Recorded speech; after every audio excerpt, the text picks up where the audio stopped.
회사에 있는 사람이 지금 동사무소를 어떻게 가노? 뭐? 앱을 깔아라고? 아, 일단 알았다. 왜 무슨 앱을 깔아라고? 형님.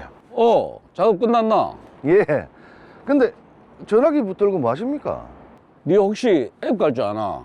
나이가 드니까 이런 거 영 깜깜이다. 뭐 까셔야 되는데요? 이거 한번 봐봐. 요거 좀 깔고 이거 앱을 요거.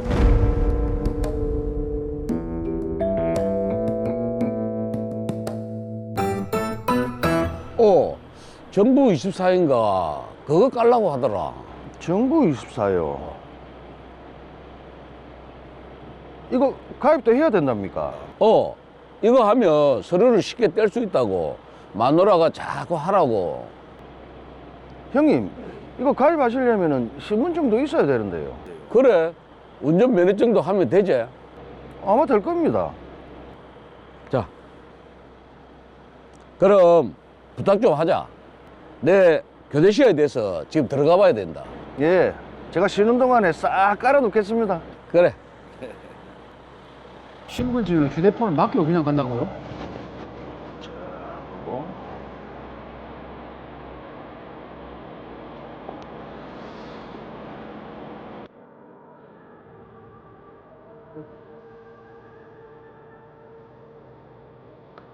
됐고.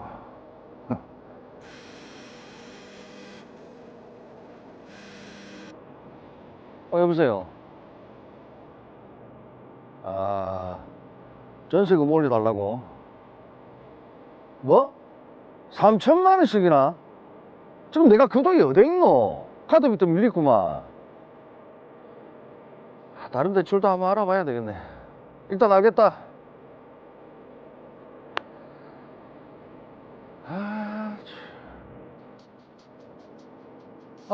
그래. 형 오기 전에 빨리. 요즘은 앱으로도 간편 대출을 받을 수 있으니까. 왜 남의 폰으로 저러시죠? 이거네. 일단 형님 명의로 예금 계좌 하나 개설을 하고,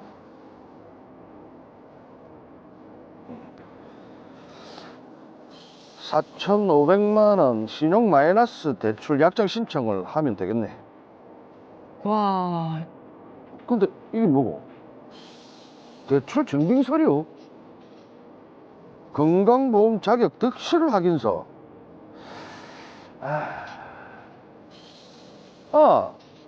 이건 아까 깐 정부 24 앱에서 받으면 되는 거잖아. 오케이. 신용대출에 필요한 전자서류도 다 왔고. 보자. 근데 이분 나이가 좀 많으시네. 그래도 뭐 직장도 확실하고 대출 승인 조건에는 문제는 없겠네. 동수야, 형님 맞으십니까? 일단 사진 한 장 찍읍시다. 사진? 일단 가만히 좀 계시고. 예. 갑자기 무슨 사진이고? 아니 아까 그 가입하라는 그 앱에서 필요하다고 하잖아요. 아, 그러나.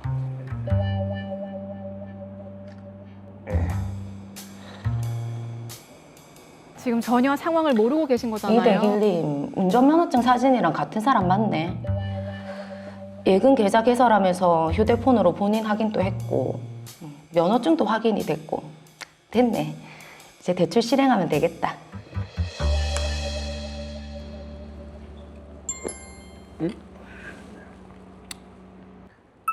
이게 뭐고? 대출? 형님 제가 한번 볼게요.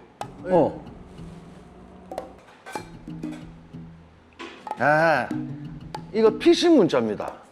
요즘 이런 식으로 메시지를 누르면 돈을 빼가는 사기가 아주 판을 칩니다. 아, 사기 문자. 이거 제가 지울게요. 그래. 사기꾼은 바로 앞에 있는데 말이죠. 그렇네요.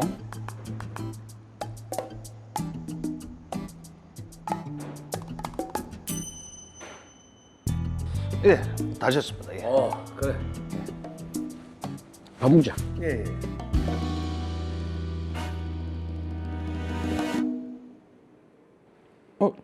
이게 뭐고? 어제까지만 해도 쭉쭉 걸으더니만 오늘은 완전히 먹통이네. 형님 앞으로 대출받은 돈까지 싹 다 밀어 넣었는데 뭐 그래도 내 돈 아니니까 뭐. 이대길 씨, 대출금 왜 안 갚습니까? 아니 이자도 한 번도 안 내시고 이러면 저희도 최후의 수단을 쓸 수밖에 없습니다. 대출이라뇨. 저 대출 낸 적 없습니다. 로이어 은행에서 6개월 전에 4,500만 원 신용 대출 하셨잖아요. 어머 모르쇠로 나오시겠다는 거예요? 무슨 소리입니까? 나는 너희 은행에 계좌도 없는 사람인데. 6개월 전에 휴대폰으로 예금 계좌 개설하고 바로 대출 받았잖아요. 이렇게 나오시면 저희는 바로 소송하겠습니다. 아직 대출을 받은 적이 없는데 무슨 돈을 갚아라는 건지 어디 마음대로 해보세요.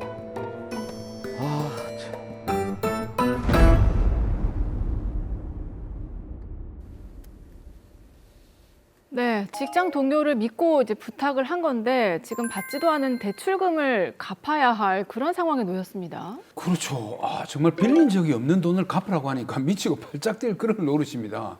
어쨌든 이대길 씨, 오늘 저희들이 확실한 해결책 알려드리겠습니다. 자, 우선 대출을 해준 은행에서 대출금을 갚아라, 이자도 안 냈지 않느냐라면서 문제를 제기한 것으로 보이는데 어떤 법적 쟁점들이 있는지요, 이나리 변호사님? 이대길 씨는 비대면 대출과 관련해 현재 여러 가지 법적 분쟁을 안고 있는데요. 구제를 받기 위해서는 형사 책임과 민사 책임으로 각각 나눠서 살펴봐야 할 것 같습니다. 자, 저희가 드라마를 봤을 때 이대길 씨가 엄연한 피해자인데 지금 형사 책임을 이대길 씨가 져야 되나요? 이대길 씨는 자신도 모르는 사이에 자기 명의로 거액의 대출이 실행되었습니다. 이로 인해 이대길 씨는 개인정보의 무단 도용의 피해뿐만 아니라 재산상 피해까지도 입게 되었는데요. 네. 피해자로서 구제를 받기 위해서는 김동수 씨를 형사 고소해야 합니다. 주민등록법 위반죄, 그리고 사전자 기록 위작죄, 위작 사전자 기록 등 행사죄, 공문서 부정 행사죄, 컴퓨터 등 사용 사기죄 등으로 김동수 씨를 빠르게 고소해야만 이대길 씨가 입은 피해를 인정받을 수 있겠습니다. 이야, 휴대폰으로 똑똑똑똑 한 게 정말 범죄 혐의가 엄청 많네요. 네. 근데 이 모든 혐의가 인정이 된다면 처벌 수위는 어느 정도 됩니까? 네, 앞서 설명드린 바와 같이 김동수 씨는 여러 개의 행위로 여러 개의 범죄를 저질렀는데요. 이런 경우를 경합범이라고 합니다. 경합범의 처벌은 여러 범죄 중 형이 가장 무거운 죄에서 정한 형의 2분의 1까지 가중하여 처벌할 수 있습니다. 네. 김동수 씨가 범한 죄는 징역형까지 규정하고 있기 때문에 경합범으로 2분의 1을 가중한다면 실형이 선고될 가능성이 매우 높다고 할 것입니다. 자, 그런데 저는 조금 이제 걸리는 부분이 지금 대출이 비대면으로 이루어졌거든요. 요즘에 좀 금융거래를 대부분 비대면으로 하다 보니까 신분 확인도 굉장히 좀 철저하게 하던데 사무장님 혹시 해보셨나요? 제가 옛날 사람이지 않습니까? 예. 대출은 무조건 은행에 갑니다. 얼굴 마주 보고 비대면 없습니다. 저는 로이어를 오래 하다 보니까 PC일까 봐. 은행에 직접 가서 하는. 저희는 참 아날로그 시대에 살고 있네요. 그렇죠. 예, 근데 드라마에서도 신분 확인을 일단은 꽤 철저히는 한 것 같은데 김동수 씨가 좀 작정하고 속인 거라서 금융회사 입장에서는 좀 막을 수 없지 않았을까 하는 생각이 들긴 해요. 맞습니다. 이대길 씨는 단지 정부24라는 어플을 설치할 것이라고 생각하고 본인의 휴대전화와 신분증을 타인인 김동수 씨에게 교부했는데요. 그런데 실제 김동수 씨는 이를 이용해서 금융회사로부터 대출을 받았습니다. 이 사건에서 금융회사가 비대면 실명 확인 방법을 통해 본인 확인 절차를 충분히 거쳤는지 여부를 검토할 필요가 있겠습니다. 자, 지금 형사적인 측면에 대해서도 말씀을 해주셨는데 민사적인 부분에서도 이대길 씨가 좀 구제받을 방법 있겠습니까? 제가 사건을 조금 더 알아봤는데요. 이대길 씨는 지금 은행에서 대출금을 갚으라는 독촉을 받았습니다. 자신은 대출을 한 적이 없기 때문에 갚을 수 없다는 입장이죠. 이럴 때는 채무부존재 확인해소를 제기할 수 있습니다. 그러니까 내가 빌린 적이 없고 그래서 갚을 채무가 없다, 부존재한다, 이런 걸 소송으로 확인해야 된단 말이네요. 네, 맞습니다.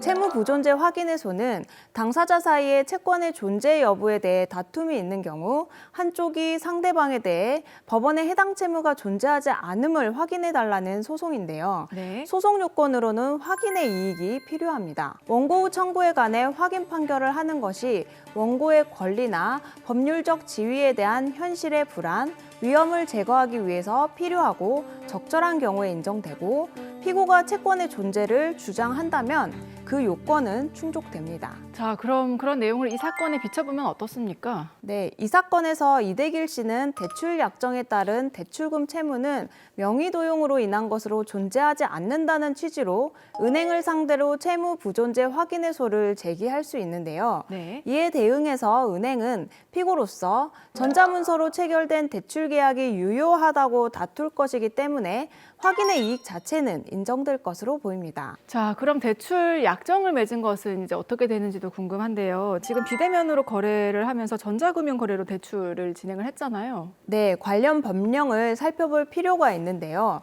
먼저 전자문서 및 전자거래기본법 제7조 제2항을 보면 수신된 전자문서가 작성자 또는 그 대리인과의 관계에 의하여 수신자가 그것이 작성자 또는 그 대리인의 의사에 기한 것이라고 믿을 만한 정당한 이유가 있는 자에 의하여 송신된 경우 전자문서에 포함된 의사표시를 작성자의 것으로 보아 행위할 수 있다라고 규정하고 있습니다. 네. 대법원 역시 정당한 이유가 있는지를 판단함에 있어서 당시의 기술적 수준에 부합하는 적정한 것이었는지 관련 법령에서 정하고 있는 방식에 따라 거래의 특성에 맞게 본인 확인 조치 또는 피해 방지를 위한 노력을 다했는지 전자문서에 포함된 의사표시가 의도하는 법률 행위의 내용과 성격이 어떠한지 등 여러 사정을 종합적으로 고려해서 판단해야 한다고 보고 있습니다.